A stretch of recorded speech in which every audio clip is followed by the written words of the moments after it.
One of the biggest problems that League of Legends is suffering from right now is the CDR oversaturation or CDR creep that is really rampant right now. And it kind of feels like we're playing in Earth mode with how rampant CDR actually is within League of Legends.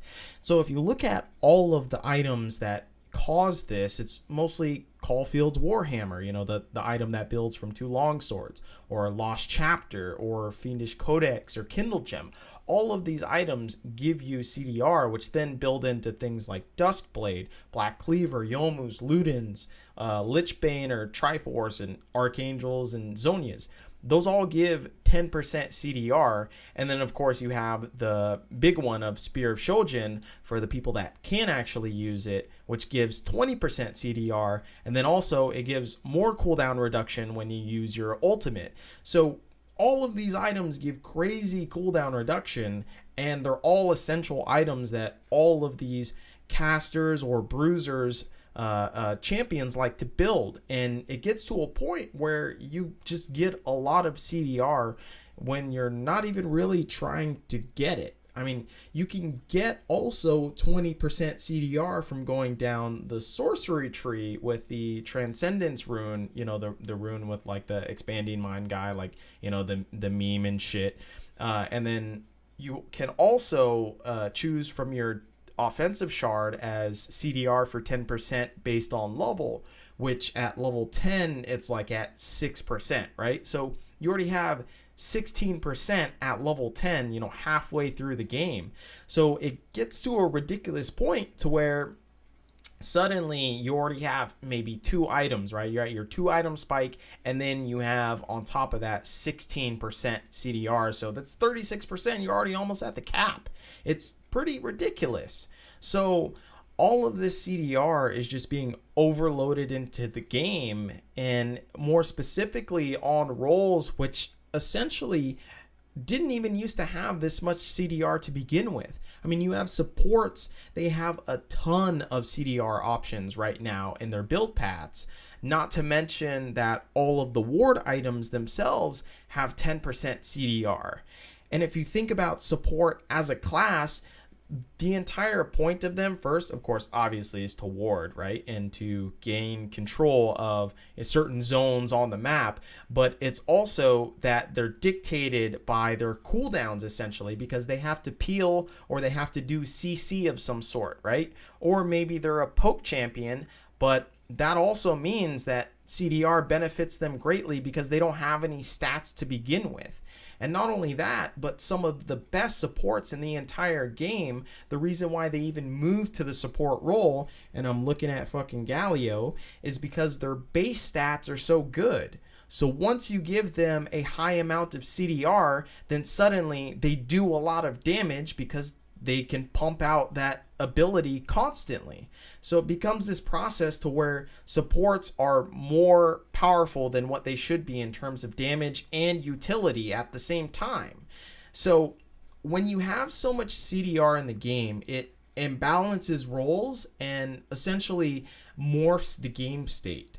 And this isn't entirely the reason why the game is faster, but with CDR easily being accessible, it allows for caster champions to be more powerful and at a level to where, well, they're level dependent rather than item or stat dependent, which other than relying on the CDR stat itself.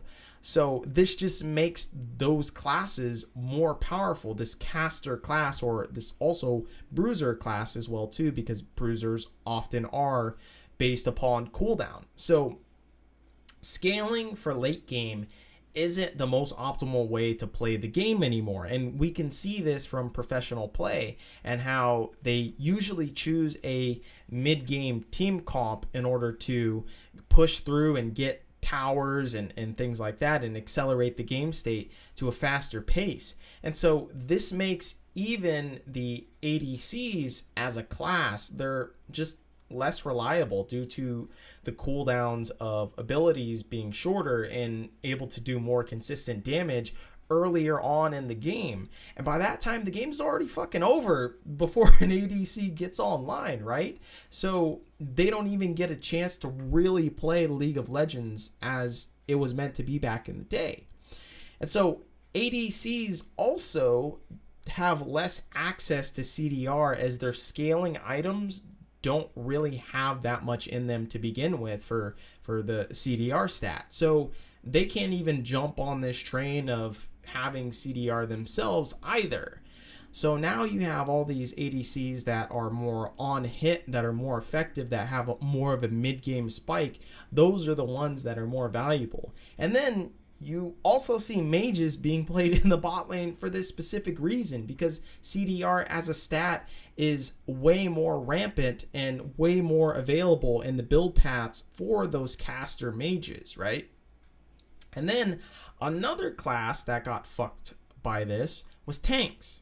Tanks, sure, they have a slight dip at late game due to penetration items or attack speed / crit items from ADCs, but they lose early game pretty hard, and then mid game they're often behind, so much, and by that time bruisers and casters champions are already at their most powerful point in the game, even more so with the CDR gap. So that's why we aren't seeing a lot of tanks from the top lane or from the jungle themselves either, because it just takes too long for them to ramp up.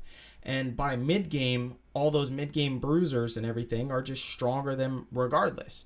So champions like fucking Garen, champions like Darius, those ones with high base damages that shouldn't even be in the fucking solo queue meta, are doing generally well right now. And it's because of this CDR that's easily accessible to them. So bruiser champions are just becoming a little bit more dominant now.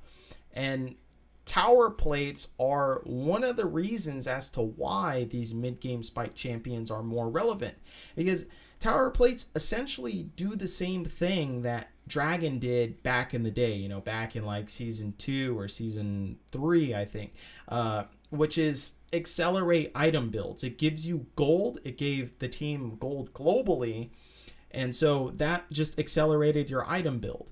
So now you must play the early game champions to fight for the plates, which give you gold, right? And so you have to be in a pushing lane in order to get that advantage and to get these plates. And then also you need to have this access towards the Rift Herald, towards that objective, to even get more plates and try and snowball one of your carries, right? So this is essentially what Riot didn't want when they changed the Dragon. So I don't know why they even added plates in the beginning, because it's doing the same thing. It's rushing this game and it's making it more accelerated, and it's making more mid-game champions even more powerful, right?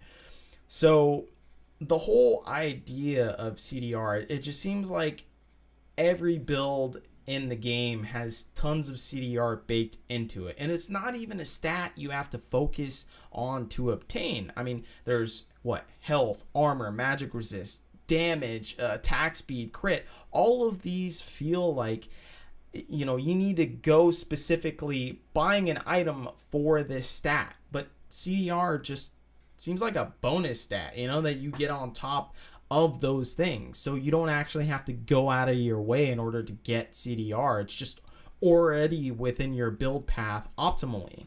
So CDR creep has oversaturated the game and enabled mid-spike champions to dominate the game even harder. These champions that have high base damages or that rely on utility a little bit more, suddenly their cooldowns are lower, and so that means that they're more relevant in the game, and you can't even get to this late game scaling type champions that have just been pushed to the wayside essentially. So I think CDR is just entirely too rampant within the game, and I hope it gets addressed.